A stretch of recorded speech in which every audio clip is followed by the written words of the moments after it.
Start करते हुए कुछ क्वेश्चंस मैंने आप लोगों को होमवर्क में दिए थे. आई होप सो आपने होमवर्क किया होगा. सुनाओ, क्वेश्चन नंबर कौन सा होमवर्क में था बेटा आपके पास? Question number 4. पेज नंबर क्या है नोट्स के बोलना, इनको नोट्स मिल चुका है एक बार.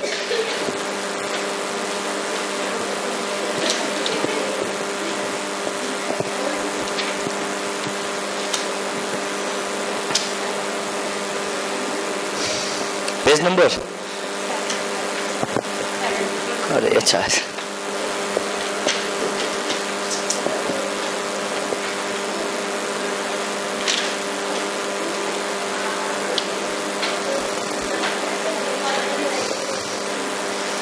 चलो क्वेश्चन नंबर 7 होमवर्क था,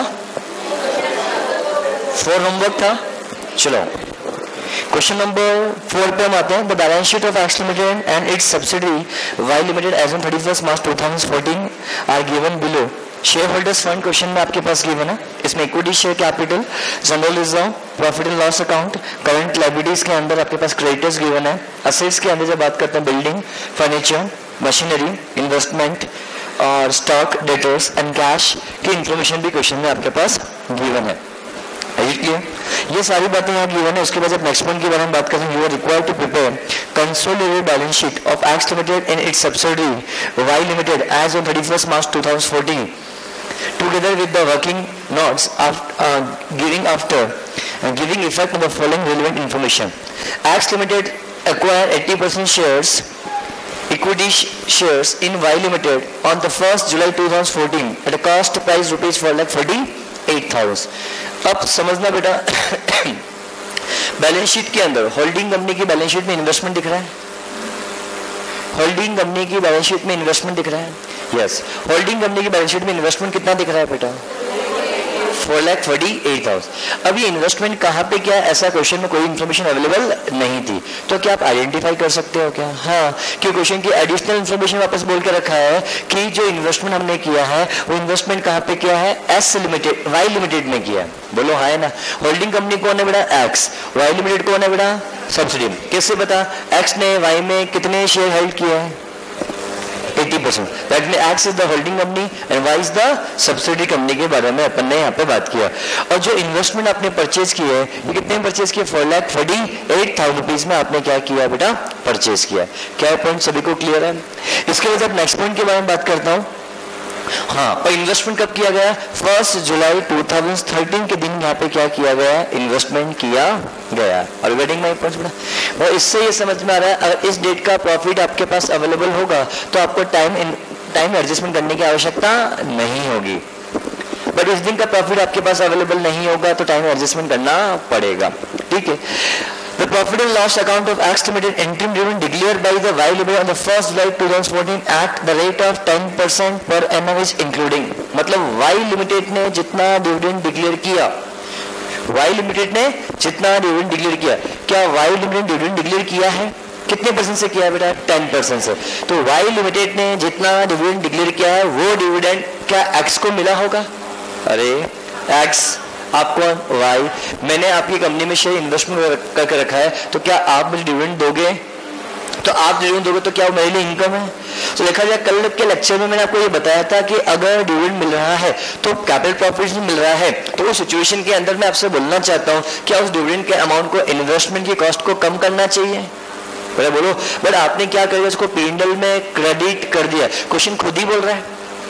पॉइंट को वापस पढ़ो, समझ में अच्छे से आएगा बेटा आपको. क्वेश्चन क्या बोलता है, बड़े ध्यान से आप लोग समझना. क्वेश्चन ये बोलता है in the profit and loss account of x limited, in the profit and loss account of x limited, X limited के प्रॉफिट एंड लॉस अकाउंट के अंदर dividend declare by X limited included. Dividend declare by क्या बेटा? Y limited included. और Y limited के द्वारा जो dividend डिक्लेयर किया गया है उसके प्रॉफिट एंड लॉस अकाउंट में इंक्लूडिंग है. मतलब गलती है बोले बाबू. तो इसको क्या, जितना अमाउंट डिविडेंड प्रॉफिट में ऐड है उतना वहां से क्या किया जाएगा? लेस किया जाएगा. और उसी अमाउंट को कॉस्ट ऑफ इन्वेस्टमेंट से भी लेस किया जाएगा. क्या पॉइंट सभी को अच्छे से क्लियर है? अगले पॉइंट के बारे में जब मैं आप लोगों से बात करता हूँ, the creditors of x limited amount rupees 24,000 in respect of purchase from Y limited and stock at cost by rupees 12,000 purchase from Y limited. समझना, creditors of x limited including as amount 24,000 in respect purchase from Y limited. मतलब x की books में जो creditors दिख रहा है वो क्यों दिख रहा है कि हमने माल किससे परचेज किया था, वाई की बुक्स में। तो बताओ एक्स मेरे लिए, वाई मेरे लिए क्रेडिटर्स है, तो वाई के लिए एक्स क्या बनेगा, डेटर्स बनेगा। क्या ये पॉइंट सभी को क्लियर है? तो इससे समझ में आ रहा है कॉमन डेब्ट है, मतलब क्रेडिटर से 24,000 क्या होगा, लेस होगा, और डेटर्स में से भी 24,000 क्या होगा बेटा आपके लिए, लेस होगा। अगले पॉइंट के बारे में जब मैं आप लोगों से बात करता हूं, the creditors of x limited as amount of ₹24,000 in respect of purchase from Y limited and the stock at cost price ₹12,000 purchase from Y limited which sell the goods by adding 25% profit on the cost price। समझना, and stock at cost price ₹12,000 purchase from Y limited. Y limited की cost का माल हमने purchase किया, क्या लिखा है इधर, stock at cost of ₹12,000 purchase from Y limited. इसका मतलब क्या है, ये पॉइंट समझो ध्यान से बेटा, इसका क्या मतलब है।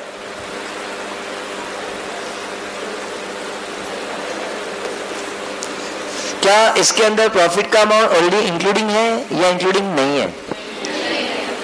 सोच के बोलना, मैं वापस रिपीट बोलता हूं, and stock at cost ₹12,000 purchase from Y limited. 12,000 की कॉस्ट का माल हमने किससे परचेज किया बेटा, Y limited, which sell at goods by adding 25% profit on cost price. इस प्राइस के अंदर प्रॉफिट को ऐड करने के बाद ये आपको सेल किया गया है, और स्टॉक उस पॉइंट होगा वो पढ़ेंगे तो बात करेंगे। On the 1st April 2013 in the books of Y Limited profit and loss account credit balance 1,12,000 from which company declared dividend at a rate of 10% per annum। क्या लिखा है समझते हैं, पूरे क्वेश्चन को हम सॉल्व करते हैं। जब भी हम क्वेश्चन की शुरुआत करेंगे, शुरुआत कहां से करेंगे, बैलेंस शीट असेट साइड या लायबिलिटी साइड। अब तो कहीं से भी करो, इस बात से फर्क नहीं पड़ता। क्वेश्चन नंबर 4 है क्या, चलो ठीक है। माइक्स में प्रॉब्लम आ रही है, आवाज इधर से उधर आ रही है, इसलिए बस एसी ऑन कर रहा है ना यादव जी, आप एसी ऑन नहीं हुआ है। नो, हम बात करें किसके लिए बेटा, कंसोलिडेटेड बैलेंस शीट के बारे में अपन यहाँ पे डिस्कशन आपके साथ कर रहे हैं। नाउ समझना, पॉइंट नंबर 1 जब बात करूंगा तो इक्विटी एंड क्या बेटा, लायबिलिटीज। पॉइंट नंबर 2 एसेट्स, ध्यान से समझना। इक्विटी शेयर कैपिटल हम सबसे पहले लिखेंगे, तो बताओ एक्स की लिखेंगे दोनों की लिखेंगे, बोलो एक्स की लिखेंगे दोनों की लिखेंगे, एक्स की लिखेंगे। एक्स की कितने रुपए की है बेटा आपके पास बेटा, बोलो 6 लाख रुपीस की। यहां कितना आएगा बेटा, 6 लाख रुपीस। क्या जो सब्सिडी की है उसे कहां लिखा जाएगा बेटा, बोलो सब्सिडी की वो कहां जाएगा, COC में जाएगा। क्या ये पॉइंट सभी को क्लियर है? तो क्या आपको ये पता, क्वेश्चन देख कर लग रहा है कि COC है तो क्या MI बनेगा, कैसे पता लगा, क्योंकि इन्वेस्टमेंट आपने कितना किया, 80%, तो कितना इन्वेस्टमेंट किसी और का है, 20%। क्या ये पॉइंट सभी को क्लियर है? क्या मैं आगे बढ़ सकता हूं बेटा आपके पास? तो हम जब यहां बात करेंगे तो वेरी इंपॉर्टेंट पॉइंट्स, अब हम लिखेंगे less equity share capital. Equity share capital कितने रुपए का बेटा आपके पास, बोलो कितने रुपए का, 2 लाख रुपीस का। 2 लाख का कितना परसेंट, 80%, कितना आएगा, 1,60,000। तो बताओ बच्चा होगा 40% कहां जाएगा, माइनॉरिटी इंटरेस्ट। क्या यहां तक के पॉइंट में कुछ प्रॉब्लम है क्या बेटा, बोलो यहां तक के पॉइंट में कुछ प्रॉब्लम है क्या? क्या मैं आगे बढ़ सकता हूं बेटा? श्योर। ये पॉइंट होने के बाद जब मैं अगले पॉइंट पे आपके पास आता हूं तो अगला पॉइंट क्वेश्चन मुझे क्या बोलता है, पर ध्यान से आप लोग समझना। जनरल रिजर्व एंड P&L, तो हमने यहाँ पे लिख दिया क्या बेटा, जनरल रिजर्व हमने यहाँ पे लिख दिया, और P&L भी हमने लिख दिया। जनरल रिजर्व एक्स का है और किसका है, वाई का। P&L एक्स का है और किसका बेटा, वाई का। बेटा मेरे पास स्पेस नहीं है तो मुझे पता है कि जगह कम पड़ेगी, मैं यहाँ इन्हों को लिख दूंगा। बेटा एक्स का कितने रुपए का है, 3,80,000। क्या पॉइंट सभी को क्लियर है? अब मैं बात करता हूं किसके लिए बेटा आपसे, बेटा P&L के लिए। कितने रुपए का, 3,20,000, ठीक है बेटा। ये किसका है, एक्स का, क्या वाई का भी बाकी है? जो वाई का वो कहाँ जाएगा? Analysis of profit. आओ सब एनालिसिस प्रॉफिट की बात करेंगे तो कैसे बनेगा, बड़े ध्यान से आप लोग समझना। एनालिसिस प्रॉफिट के बारे में अपन को यहाँ समझना। पहला पर्टिकुलर, दूसरा कैपिटल प्रॉफिट, बीच में कितने कॉलम आएंगे? 2, क्योंकि रिजर्व कितने? 2, ये लिखेगा AOP, और यहाँ आएगा क्या बेटा? पर्टिकुलर। यहाँ पे क्या आएगा? कैपिटल प्रॉफिट, और क्या आएगा? Revenue general reserve, revenue P&L, और क्या बेटा? टोटल। नेक्स्ट पॉइंट के बारे में अपन यहाँ बात करते हैं। नेक्स्ट पॉइंट क्या होगा? पहले ध्यान से समझना। लिखा जाएगा क्या बेटा? General reserve. लिखा क्या जाएगा? P&L। बताओ कितना बैलेंस है जनरल रिजर्व का अंदर बेटा? क्लोजिंग बैलेंस बोलना इसका। Sorry 8,000, only 8,000। इतना गरीब है क्या ये? मुझे भरोसा नहीं हो रहा है यार। अरे यार जनरल बैलेंस कितना बेटा? 8,000 से, और कितना? 1,44,000। ठीक है, कितना हो गया? 1,52,000। आओ अगले पॉइंट के बारे में बात करते हैं। उसके बाद क्या? पीरियड के बाद क्या? क्रेडिटर्स। तो हमने यहाँ लिख दिया क्या बेटा? क्रेडिटर्स एक्स का, और क्या? वाई का। गलती से H और S मत लिखना, गलत हो जाएगा। हाँ, क्योंकि बैलेंस शीट किसकी बनती है? एक्स की। सब्सिडी कौन है? वाई। होल्डिंग कौन है? एक्स। तो HS लिखने का मतलब क्या हो गया आपके? समझ में आया? श्योर। तो एक्स कितना, वाई कितना है चीज के? एक्स कितना है? 60,000। वाई कितना है? 64,400। आओ इसका कोई एडजस्टमेंट है वो करेंगे, फिर बात करेंगे। उसके बाद नेक्स्ट पॉइंट की बात करेंगे। उसके बाद क्या? बिल्डिंग। हमने लिख दिया बिल्डिंग। पूरा क्वेश्चन पढ़ लिया है। बिल्डिंग की बात करेंगे तो एक्स, और क्या बेटा? वाई। एक्स की बिल्डिंग कितने रुपए की? 4 लाख। ओनली 12,000। अच्छा 4,12,000। इसका बोलो वाई का बेटा? 1,20,000। बिल्डिंग के बाद नेक्स्ट क्या है?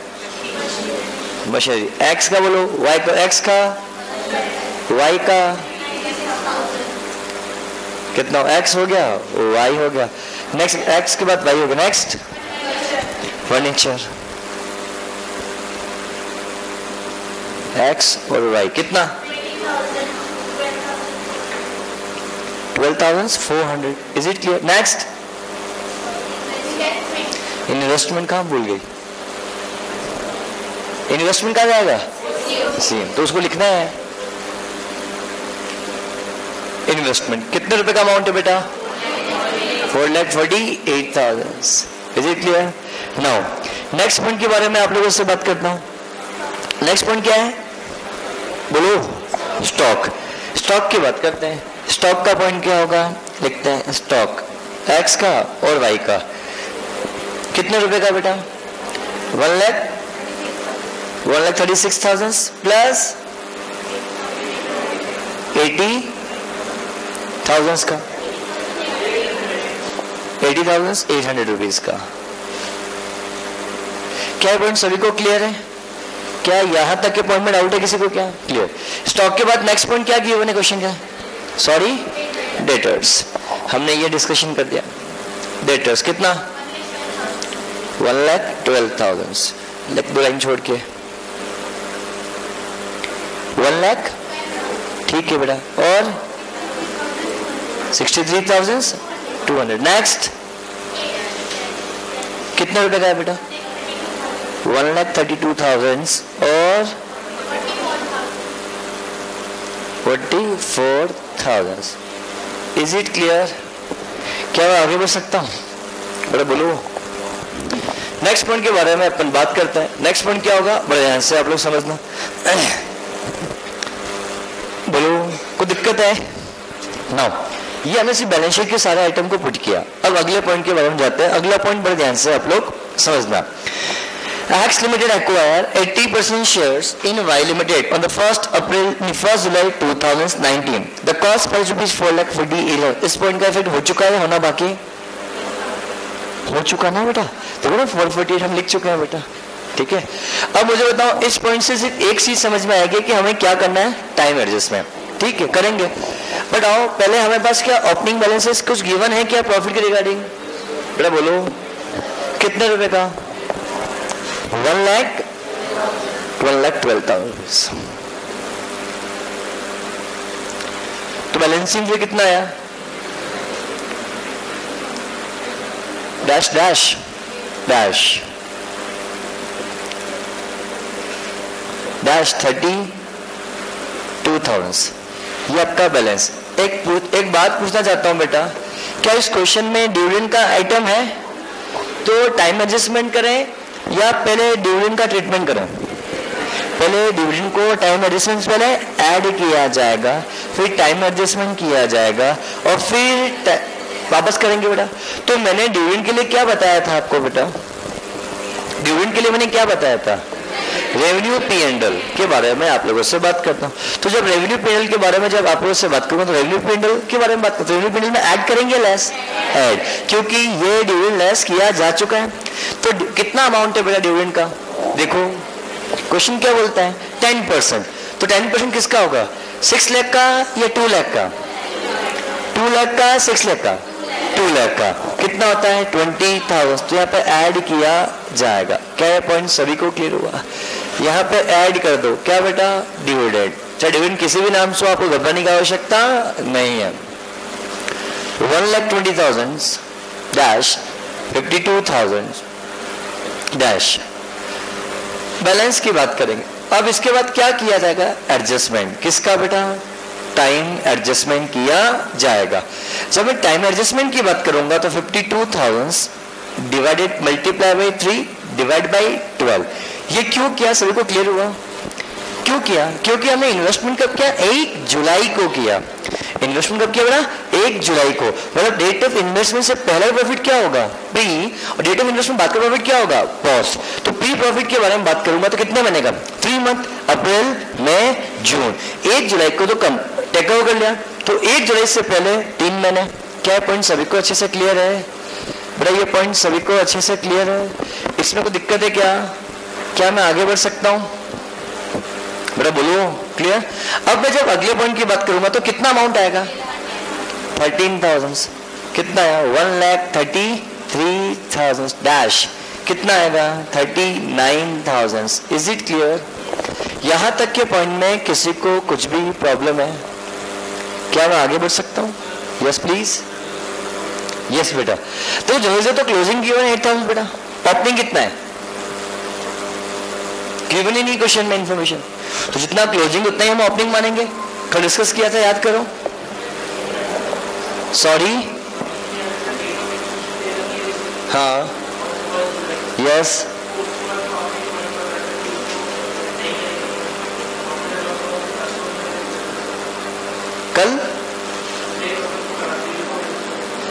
कल के लेक्चर में, आज के लेक्चर में? कल में लेक्चर में बताया था बेटा आपके पास, मैंने ये नहीं बोला था, मैंने क्वेश्चन में ये बोला था कि आपके पास ड्यूरिंग द ईयर कितना प्रॉफिट कमाया ये गिवन है। कल के क्वेश्चन आंसर पढ़ो कि ड्यूरिंग द ईयर में आपने कितना प्रॉफिट कमाया, क्वेश्चन में यही गिवन है। तो क्या उसी प्रॉफिट में से रिजर्व में पैसा ट्रांसफर किया जाता है? मानते हो? तो ड्यूरिंग द ईयर में आपने पिछले क्वेश्चन में कितना पैसा ट्रांसफर किया था रिजर्व में, इसको इन्फॉर्मेशन गिवन दी क्या? तो दैट मीन्स इंडिकेटर है प्रॉफिट हमारा अनचेंज रहा होगा, जितना आपका क्लोजिंग है उतना ही आपका ओपनिंग रहा होगा। इसमें दिखने वाली बात नहीं। बोलो है सेम किस विधि मैं बोलता हूँ कि मेरे पास जनरल रिजर्व गिवन है कितने रुपए का? 8,000 रुपीज का। इस साल कितना पैसा ट्रांसफर प्रॉफिट से जनरल रिजर्व में आया? क्वेश्चन कुछ बोला है क्या? नहीं। तो वी विल एज्यूम दैट कि जनरल रिजर्व हमारा क्या अनचेंज्ड है, जितना हमारा क्लोजिंग है उतना ही हमारा ओपनिंग माना जाएगा। दैट मीन्स कितना आएगा? Dash dash. Is it clear? Yes please.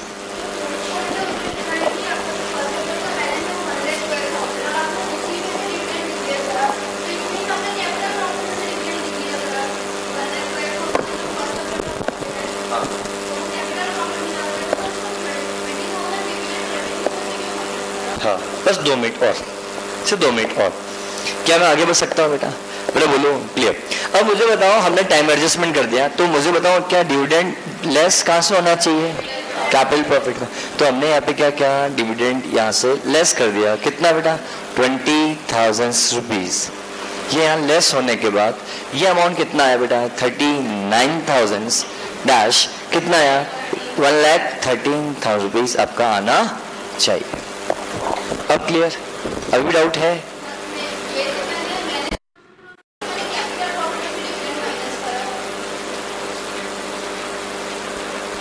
एक मिनट,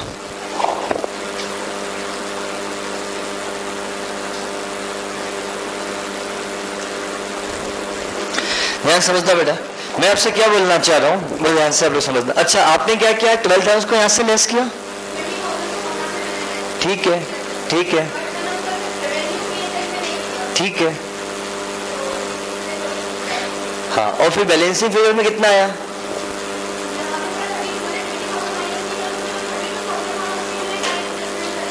नहीं, फेल हो जाएगा। अगर आप एक मिनट में, एक तरीका तो ये था करने का, समझना बेटा, तरीका क्या था बड़े ध्यान से आप लोग समझना। मैं एक तरीके के बारे में आप लोगों से बात करता हूं। एक तरीका तो ये होता है कि आप मैं एक शॉर्ट में लिख देता हूं 1 मिनट के लिए, ये आपका पर्टिकुलर कैपिटल केवल बीच में अपने आप गिर गई बेटा एक बार। नाउ बड़े ध्यान से आप लोग समझना क्या होगा, बड़े ध्यान से आप देखो बेटा, मुझे बताओ लेट एग्जाम थोड़ा शॉर्ट में लिखूंगा फिर समझना। अगर आपने बोला कि सर क्वेश्चन में खुद में लिखा हुआ है कि 1,12,000 रुपए का डिविडेंड के बारे में आप लोगों से 1,12,000 का प्रॉफिट आपके पास रखा हुआ है और इसी प्रॉफिट पे से हमने क्या दिया, डिविडेंड दिया, ये तार बीच में तो नहीं आ रहा है ना। तो मैं यही बोलना चाह रहा हूं कि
Stop at cost, price of this 12 pounds, purchase from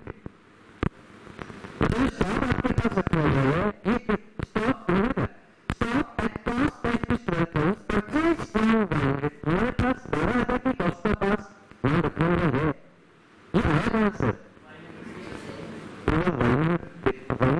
आगे क्या होता है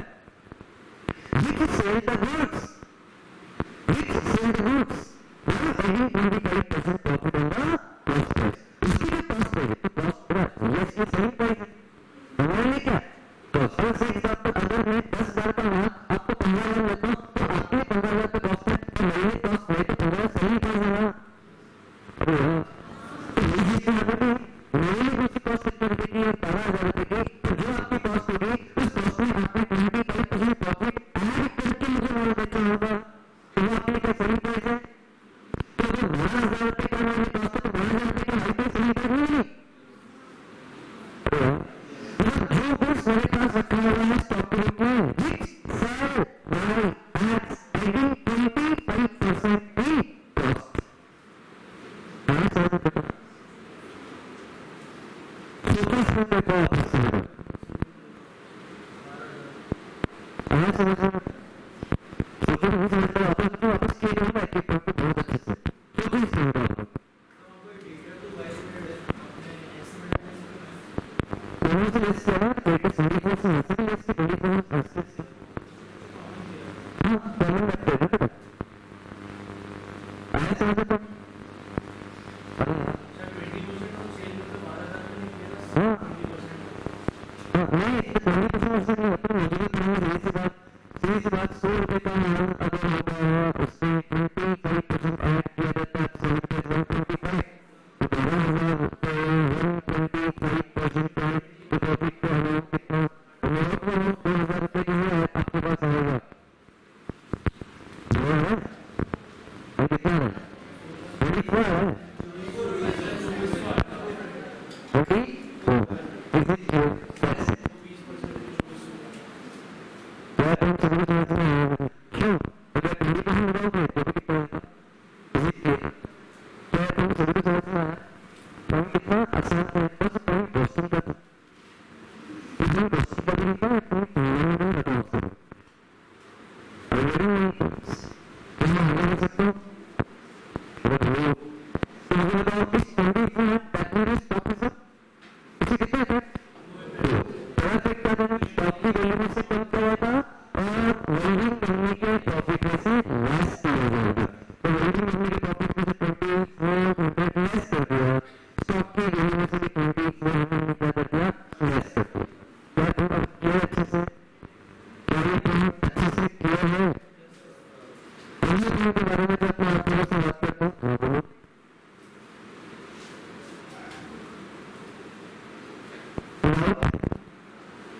समझता और लोगों का इस 12,000 के अंदर प्रॉफिट का अमाउंट इंक्लूडिंग है और प्लस का डेफिनेशन में पता है 3 लाख रुपए से सकते हैं किसी प्रॉफिट का अमाउंट इंक्लूडिंग नहीं है जबकि इसमें प्रॉफिट का अमाउंट इंक्लूडेड था क्या तुम सभी को अच्छे से किया है वो बोलो नेक्स्ट में तो मैं 15 नहीं होगा 15 किएगा 15 किएगा 15 4 होगा is it clear that's it question तो आओ तो बताओ तो ऐसे बताओ तो कितना कितना एक्स सर्विस का कितना अरे कितना परसेंट 80% कितना परसेंट 20% कितना आता है 20,000 रुपए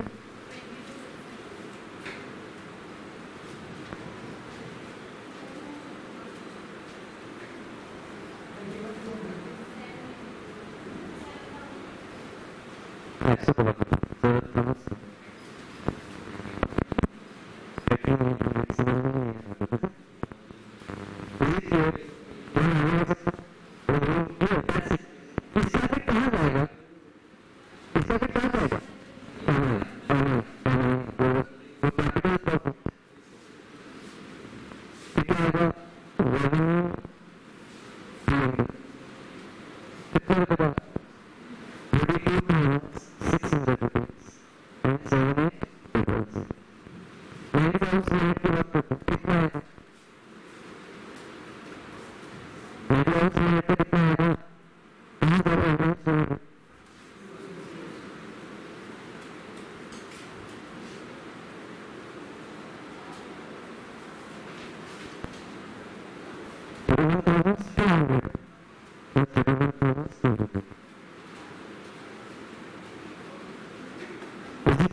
question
आपने ध्यान रखते रहो वो मैं कुछ सॉल्व कर लेता हूँ कि कुछ मैं क्लियर कर दूँगा कुछ चीज़ नहीं हो रही क्या सकते हैं वो सकते हैं आपको रिएक्शन में आता समझ में आता है कि आप लोग चाहते हैं कि आपके साथ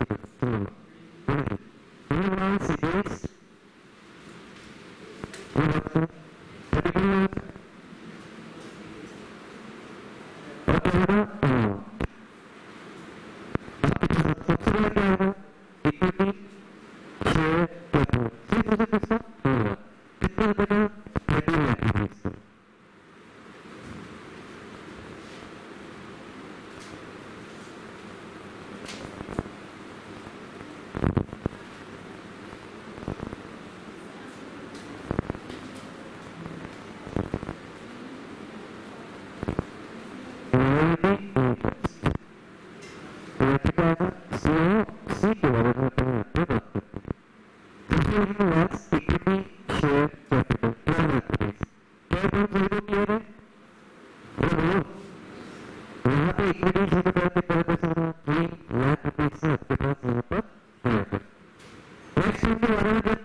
This presentation is given from Index, taking मैंने आपके लिए लिख दिया एक्स्ट्रा जो है एक्स्ट्रा जो है एडजस्टमेंट होगा तो बात करेंगे कितने आपके पास 60 प्रॉपर्टीज को कितने आपके पास 50 प्रॉपर्टीज को आपके पास क्वेश्चन में आपके पास अवेलेबल है अब हम बैलेंस शीट को असेट सेट में आएंगे तो बैलेंस शीट को असेट सेट में आने के लिए हमारे पास क्या चाहिए बेटा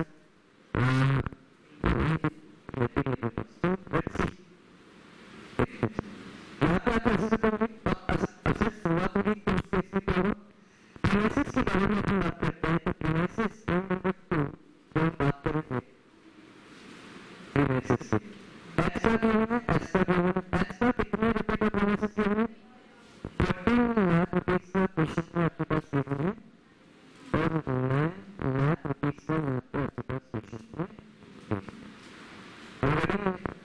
तो सेक्शन रिटर्न का तो 14 लाख प्लस 9 लाख पूरी करेंगे पूरी होने की आवश्यकता मेरे को यहाँ पे नहीं है उसके बाद नेक्स्ट आ गया आपके पास प्रीमाइसेस के बाद मशीनरी तो मशीनरी हमने यहाँ पे लिखा एक्स्ट्रा भी किया हमने एक्स्ट्रा भी किया कितना बता 9 लाख तो कितना बता 7 लाख से लिखना है यहाँ पे तो यहाँ पे तो हमने कुछ प्रॉब्लम है क्या मैं आगे बढ़ सकता हूँ और ये सारा काम होने के बाद मैं अगला पॉइंट आपके पास आता हूँ तो अगला पॉइंट क्या होगा वो यहाँ से आपको समझना उसके बाद क्या करेंगे investment of acid that means we can say investment सबसे भी करते हैं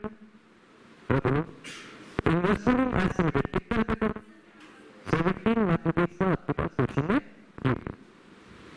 फंडिंग लगने का तो मिसलेनियस एक्सपेंडिचर इसको क्या करेगा एक प्रकार से फिक्स्ड एसेट्स है इसको क्या करेंगे कैपिटल प्रॉफिट में से लेस करेंगे after paying capital what was it याद रखें इन्वेंटरी की बात करेंगे मेरे पास स्पेस नहीं है तो काम करो तो इन्वेंटरी में यहाँ पे लिखता हूँ मैं यहाँ पे करूँ इन्वेंटरी नहीं है यहाँ पे एक्स्ट्रा जो है एक्स्ट्रा कितना रुपए का इन्वेंटरी 7 लाख रुपए का एक्स्ट्रा कितना रुपए का 1 लाख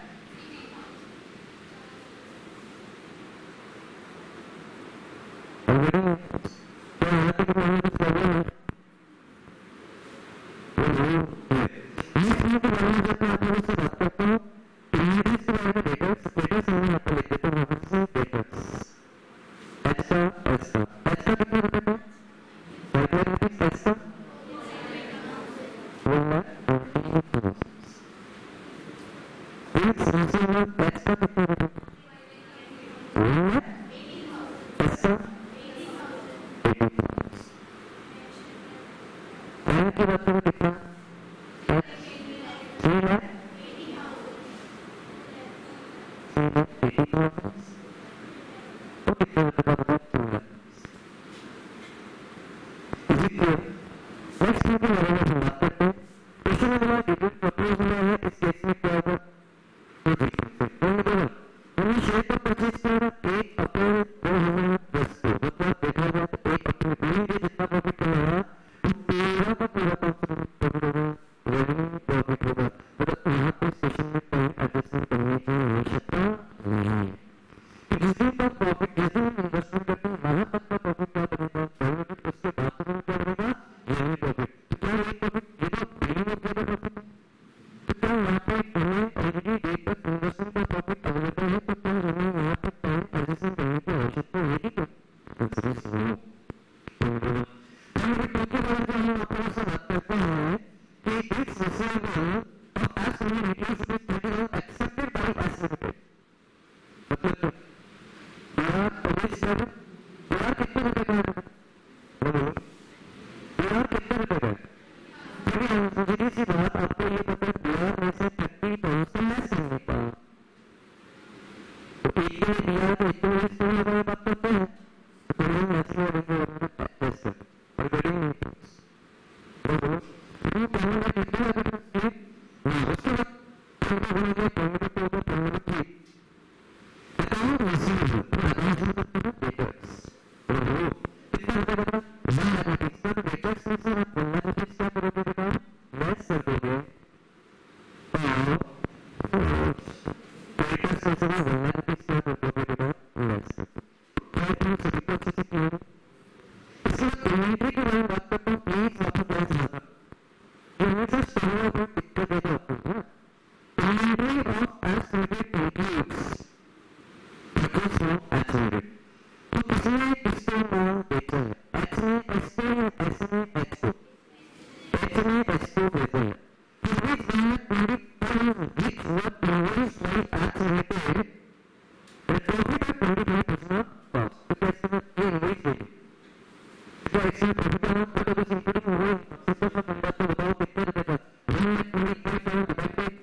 हर क्वेश्चन अभी तक जितने क्वेश्चन मुझे यहाँ से ये होता है अभी तक 30 क्वेश्चन पूछे गए मुझसे तीसरे क्वेश्चन में एक यहाँ की प्रॉफिट का अमाउंट पूछे गए और किस्मत की वो बात थी मुझे नहीं पता होता इसलिए वो मुझे अपनी बात को पता है नेक्स्ट टाइम की बात करते हैं